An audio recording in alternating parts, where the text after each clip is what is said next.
पाकिस्तान के अंदर तो रोज़ाना हमले हो रहे हैं। आज एक हमला हुआ है गवादर पोर्ट के करीब, जिस पे आपको पता है चाइना ने बड़ी इन्वेस्टमेंट की हुई है, अरबों डॉलर की इन्वेस्टमेंट है। दो हमारे फौजी शहीद हो गए हैं, 8 दहशतगर्द मारे गए हैं। तार साहब, हमने तो नॉर्मल चीज़ें करनी थी, लेकिन हम मुश्किल में फंसते जा रहे हैं। और तार साहब, आज एक और बड़ा इम्पोर्टेंट डे है कि अमेरिकी कांग्रेस के अंदर अमेरिका के जो असिस्टेंट सेक्रेटरी ऑफ स्टेट हैं डोनाल्ड लू, वो पेश हुए हैं और वो कहते हैं कि ये जो इमरान खान ने साइफर की इल्जामात लगाए थे, ये कॉन्स्पिरेसी थेरी थी। ये आज अमेरिकी स्टेट डिपार्टमेंट ने ऑफिशियली कांग्रेस में इस पे बात कर दी है। गवादर पोर्ट अथॉरिटी कॉम्प्लेक्स पर बीएलए का हमला, जिसको नाकाम बनाया गया और सिक्योरिटी फोर्सेस की कार्रवाई में 8 दहशतगर्द कह रहे हैं जाम बहक हुए हैं।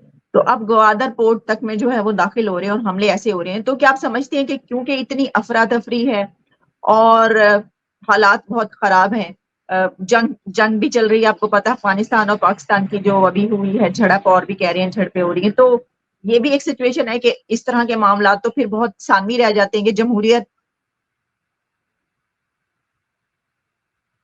नहीं, उसमें देखें सानवी की बात नहीं। ये अब आपने जैसे कहा कि ग्वादर का हमला नाकाम बना दिया, यानी नौबत यहाँ कहाँ से कहाँ पहुंच गई कि एक वक्त में वो समझते थे कि हम इस पूरे खित्ते को कंट्रोल करेंगे और ग्वादर में हम पता नहीं कौन सा एक इंटरनेशनल स्ट्रैटेजिक और पॉलिटिकल जो है एक कायम कर रहे हैं जिसमें कि चिड़िया पर नहीं मार सकती। और वहाँ नौबत ये आ गई कि 3-4 हमलावरों से अपने आप को बचा लेना और उसको नाकाम कर लेना ही बड़ी कामयाबी समझी जाती है। दूसरी तरफ जो है ग्वादर के हवाले से जो दावे किए गए थे और जिस बुनियाद पे किए गए थे, वो भी यही अनरियलिस्टिक किस्म की ख्याली और तसव्वुराती किस्म की पॉलिसियां थी कि ये जी कोई पता नहीं जो है वो इतना बड़ा कोई हब बन रहा है जो दुबई को रिप्लेस कर देगा, जो 4 बाहर को और जो पता नहीं कौन कौन सी इंटरनेशनल जो रास्ते हैं उनका मुतबादल बन जाएगा। तो आपने देखा कि वहाँ पे सिर्फ वीरानी सी वीरानी है।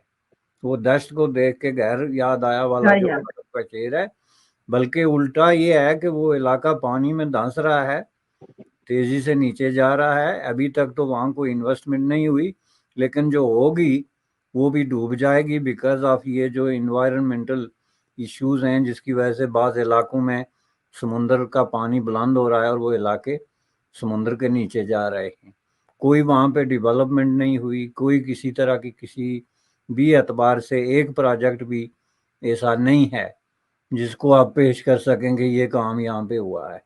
तो इस एतबार से आप ये देखें तो ये एक फेलियर है, एक फेल्ड पॉलिसी का नतीजा है। और फेल्ड पॉलिसी जो है बेस करती है तसव्वुराती और विशफुल किस्म की थिंकिंग पे, जिसका मेन पार्ट जो है वो लोगों को बेवकूफ़ बनाने के अलावा कुछ नहीं है। बीएलए ने पाकिस्तान के ग्वादर पोर्ट पर हमला करके एक बार फिर पाकिस्तान को उसकी औकात दिखा दी है। ग्वादर पोर्ट पर हुए हमले के बाद पाकिस्तान में डर का माहौल पैदा हो गया है। पाकिस्तानी मीडिया ने भी इस हमले को सही बताया है। पाक मीडिया पूरे जोर शोर से इस हमले की खबरें पूरे देश में दिखा रहा है। बीएलए के इस हमले में पाकिस्तानी मीडिया बता रहा है कि 8 बीएलए के आतंकवादी और पाक आर्मी के 2 जवान शहीद हुए हैं। गवादर पे अटैक करने का क्या रीजन है, क्या हुआ और क्या समझते हैं?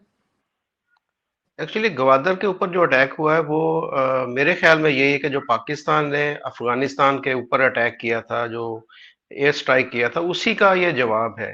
ग्वादर पोर्ट पे अटैक हुआ है खबरों के मुताबिक, जिसमें जो उनसे कह लें कि बीएलए ने उसकी जिम्मेदारी कबूल की है। सबसे पहले तो ये मुझे बताएं, बलोचिस्तान के जो हालात हैं वो दिन ब दिन खराबी की तरफ क्यों जा रहे हैं? कभी बीएलए कोई अटैक करता है, कभी बलोचिस्तान के लोग प्रोटेस्ट करते नजर आते हैं, और खासतौर पे सी पैक को लेके क्यों नाराज हैं वहाँ के लोग? जी, वैसे बड़ी अफसोस की खबर है।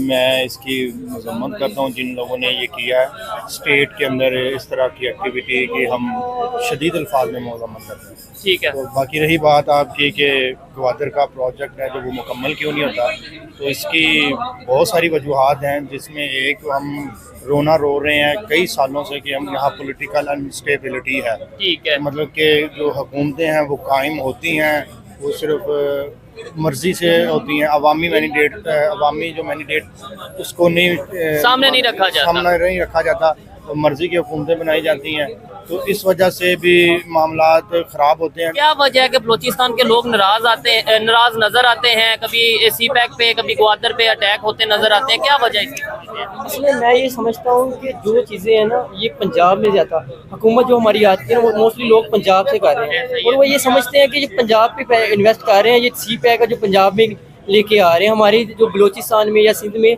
ये चीज़ें उधर नहीं आ रही, फायदा ज्यादा पंजाब को मिल रहा है, वो यही समझते हैं। मेरा ख्याल है कि उनका जो पॉइंट ऑफ व्यू है वो खुद ही ये चीज़ें करवा रहे हैं, वो समझते हैं कि ये सारे इधर से हो रहे हैं, और इसमें किसकी इन्वॉल्वमेंट है? राग इन्वॉल्वमेंट वो कह देते हैं कि राग ही है, और मेरा ख्याल है कि ये राग इन्वॉल्वमेंट नहीं होती, या खुद ही प्रोपेगेंडा करते हैं। और अपनी इस बात को मतलब छुपाने के लिए, इस खामी को छुपाने के लिए हम इल्जाम लगा दें किसी पे, जी रॉ की साजिश है, इसराइल की साजिश है, अमेरिका की साजिश है। आपको लगता है कि इस टाइम पे जब अगर इंडिया की बात करें, वो ग्वादर के बिल्कुल सामने चाबहार पोर्ट बना रहा है ईरान के साथ मिलके, ठीक है, उसे जरूरत है कि ग्वादर को डिस्टर्ब करे या कोई बलूचिस्तान में इन्वॉल्वमेंट करे? उसे इवन इन्वॉल्वमेंट करने की भी जरूरत है जो इस टाइम हमारी सिचुएशन है? नहीं, वो इन्वॉल्वमेंट मेरे ख्याल में वो सिर्फ और सिर्फ अपनी इकोनॉमी को देख रहे होते हैं, ठीक है, वो उस पर वर्क कर